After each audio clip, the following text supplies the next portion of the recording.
Well, it's that time when we do updates. I don't know. Here are a few things. First of all, I recorded more of Digimon Worlds. Yeah, Digimon Worlds. Also, I recorded some Twilight Princess, we recorded Metroid, and soon enough I'm going to go back to record more Castlevania Chronicles and more Link to the Past. So we're all busy. But that's not what I'm doing right now. What I'm doing right now is doing a short review and telling you that yesterday night, Derek, Maroon, Rolls, and I made a discussion about the Guinness Book World Records 2010 on their list of the top 50 game franchises, which is a really, really dumb list. But we'll get to that. I'm going to upload it. We were speaking for 1 hour and 2 minutes. I'm going to upload these in part, that hour in parts on YouTube, so look forward to that. There was a lot of laughter and a lot of stupidity of us, so look forward to that. But what I'm going to do right now is going to do a really short voice review about two games. Not a full-fledged review, just my thoughts on the games. Resonance of Fate and Castlevania Lord of Shadows. So, Resonance of Fate is probably by far my most favorite game to come out lately on a PlayStation 3. Like, I think actually the last game I really bought for the PlayStation 3 were Sonic Unleashed when it came out, also White Knight Chronicles when it came out, and I think they came out a few months ago, if not even a year ago, and a few months back, BlazBlue. BlazBlue is a fighting game where after a while I got bored of it because there was nobody I could fight online, or my internet just didn't work. I don't know what the problem was. Sonic Unleashed I never finished because for some reason I just don't like it. I don't know why. It's probably just a werehog I can't get past, but that's my problem. And White Knight Chronicles we also never finished. I'm going to probably go back to that because now Resonance of Fate makes me want to play old RPGs that I haven't finished. Because Resonance of Fate is really awesome RPG with a great combat system that makes me just go, oh my god, this is so awesome what I'm pulling off right now. And I just love playing this game. The characters are... I love the characters. There's some people, wink wink, that I know that say that the game is bullcrap, or not bullcrap, but at least not good, and that they hate the characters, that they're jerks, that most of them are assholes. But that's the beauty of it. It's like you're not supposed. I don't think, in my opinion, you're not supposed to take that game too serious. It's like an anime. It has chapters. It has 16 chapters, as far as I know, and all of them are really just one story, one short story that is like finished, that is closed in this one chapter.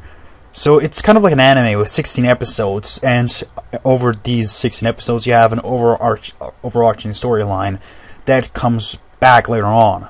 So it builds up, it gives you a bit of backstory, it builds up, and then at the end it reveals everything and throws those huge boss battles at you. So I really love it, and some of the humor in the game also really just makes me laugh. I love the characters. My most favorite features are, like I said, the combat system as well as the customization feature. I think in the second chapter, as soon as you hit the second chapter, you unlock the boutique, where you can buy yourself new clothing that you can put on your characters. There is a lot of clothing, a lot of different things you can buy. There is the so-called A outfit, which is what the characters come with. It's like what you see in the trailers: the leather jackets, this very formal dress for Leanne, and like that. Then there's also B outfit, which is much more just a common thing you would see in our time, just like street clothes and all that, and they're awesome. I love them. I just love customizing my characters and making them look. I'll be like, this is cool. I wish it looked like that, but I'm a nerd. I can't. So it's really awesome. Loving it. So yeah, that's a really good game. But praising is probably not what you're here for. But seriously, if you like this game, go buy it. I say it's way better than Final Fantasy XIII, so go out and buy it. That's the only problem. I heard that they had a problem with the sales. Nobody really noticed the game because it was released in the same week as Final Fantasy XIII. That was a bad move. But in my opinion, it's way better than Final Fantasy XIII, and you should definitely check it out if you're an RPG fan and if you like guns or anything like that. Then go check it out right away. So, the second game I'm going to talk about is, like I said, Castlevania Lords of Shadows. A game that Rune recently bought himself, and that I was going to buy when I saw it, I think 3 days ago, but it costed $64, and since I wasn't too sure if I wanted to own it, I passed it by for Resonance of Fate, which costed $24. Which was like, I heard about Resonance of Fate a year before it came out, and I was like, where were your hiding game? And I got it, and I'm glad I did, because I played the demo. Right now, like right before I started recording this, I finished the demo of Lords of Shadows on the PlayStation 3, and I'm not really a fan of the game. I'm sorry, I really don't like this game. It has nothing that really makes it stand out. The graphics are awesome, yeah. The voice acting is perfect, but it's nothing that I'm particularly fond of. It seems like, as Rune put it, a mixture out of Devil May Cry and God of War. And for me, who has never really had an interest in God of War, played one time at a friend's house, and was both like really put off by the fighting style, which was also apparently taken over by the Werehog, which is also an annoying fighting style to me. It really isn't that good. Devil May Cry fighting style I like. It's swords, it's hammering, it's shooting. That's a good thing. I like that. But the God of War, and I'm going to call it God of War and Sonic, Werehog, that kind of battle style is nothing for me. I really don't like that. And that's a good point, because many people go usually like, you don't put good points, but seriously, this game is an action game, and if you don't like the way the action is presented, or the way the action system is going, then you're not really going to enjoy the game. So I really don't like the way the battle system goes, especially since there are only, apparently, like... Well, when I started the demo, it told me, you can press the square button for close combat attacks. You can press the triangle button for area attacks. Combine those two attack buttons for ultimate combos. I just immediately went, oh, that's all? That's all I get? Just like that. Okay. Because, like, that's another thing. I'm very sure that there will be more combos unlocked. But once again, with Devil May Cry, you start off immediately with having R1 pull back to have an uppercut, then forward to thrust, then shoot them down. You have a lot of combos to start out with right away, and it sets you in a mood. It gives you different combos. Here, all I seemed to do was button mashing, and when I got my first attack, my first skill, this guillotine or so, where you jump into the air, press square, and then your thumb, you wheel, like you do a wheel in the air and slash on the enemy. That worked one time for me. I tried to repeat it over and over. It didn't work again. I don't know what I did wrong. I pressed X, and after that, I pressed square. Nothing happened. Yeah, it worked once, and then never again. So I don't know what happened. So yeah, I didn't really like the button mashing in this game.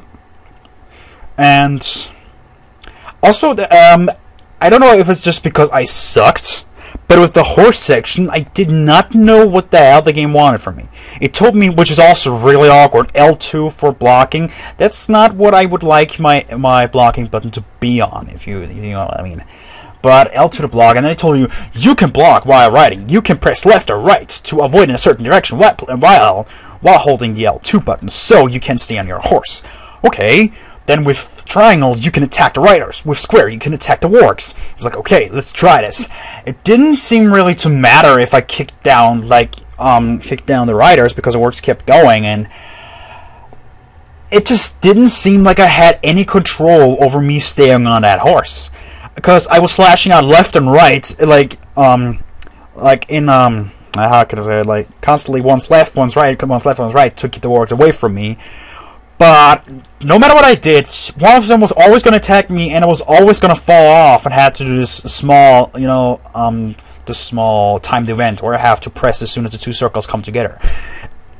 Yeah, it didn't really seem like I had a lot of control about that, especially since I couldn't ride my horse or anything. And a huge problem I had with it was, even though the graphics are great, the werewolves were blending in way too much with the environment and made it almost impossible to see for me, and I have a huge HD screen, as well as the fact that the camera positioning is bad. If mostly because when your enemies run towards the screen, they run behind the camera and you can't see them. That's really bad if you have to fight them and you're in a harder difficulty, and they jump out of nowhere because the camera was really blocking your view of where they are. That was one of the problems I had at the last battle in the forest, when the huge warg appeared again and started attacking you. It was really problematic for me when he always was behind a camera and I didn't know where to go, so I just rolled back and forth until he finally appeared on the camera again, and whipped as fast as possible to just see if I could kill him before he rolled away and was out of the screen again. That really annoys me. And another thing, I don't like the cross combat, or combat cross, or what it's called. It's nice, it looks nice, like in cutscenes and so, it's just like the cross, and you see, that's where the whip is probably gonna come out. But when you whip with it, when you attack with it, first of all, the range is incredibly ridiculous when you use aerial attacks. I don't even know why you would use the close combat if you could just swing it around your head the entire time, killing everything in your sight.